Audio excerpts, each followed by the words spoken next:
So we're going to go ahead and take this pinion bearing off this Miata 529, I think it is, gear. Using this puller. It's a knockoff of the Yukon puller. Bought it years ago. I don't remember what exactly it is. I think it's like Extreme Custom Off-Road, some such nonsense, whatever. Picked up the M18 Milwaukee Mid-torque Gen 2 to give that a shot. Mainly because I need something with a little more torque than the M12, which I love. So, yeah, we're going to go ahead and get started.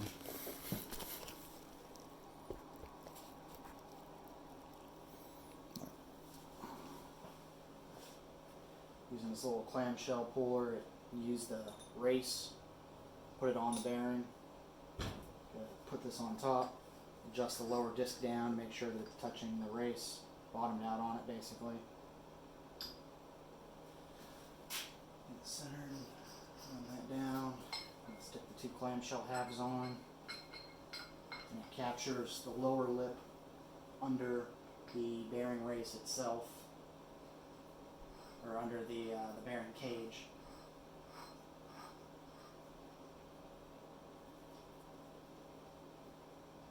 I want to make sure it's nice and tight so there's no play. Doesn't allow the bearing rollers to fall and rattle around. You can actually see how it is mounted right under the edge of the cage. The trick with this puller is it can pull on the cage safely since it's fully supported 360 degrees around.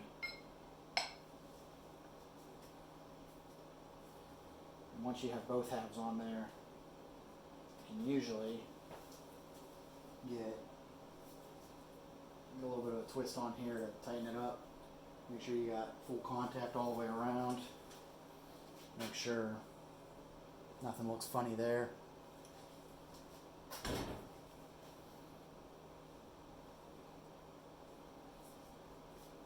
Slide the ring on, just cinch down the bolt by hand. Always make sure that you put some anti-seize on the shaft here because the thing's under a ton of pressure.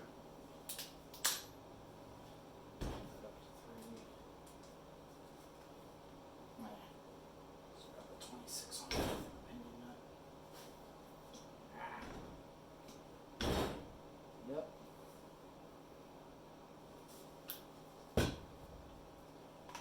This is a 36mm socket. This one's been clearance for something I did a long time ago. Run down slowly.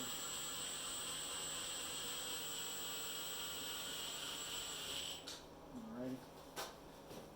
And we start pulling.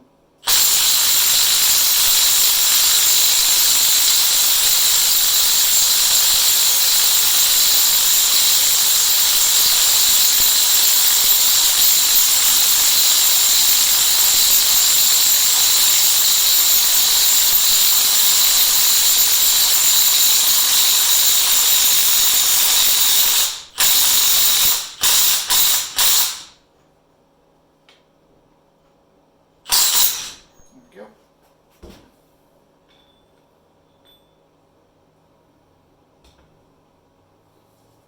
Separate everything. Set the pinion aside. Bearings coming out.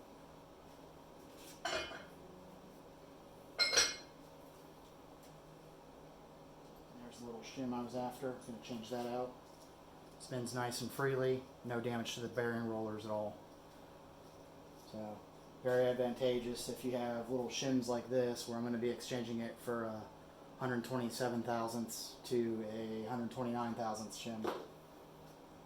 So, alrighty.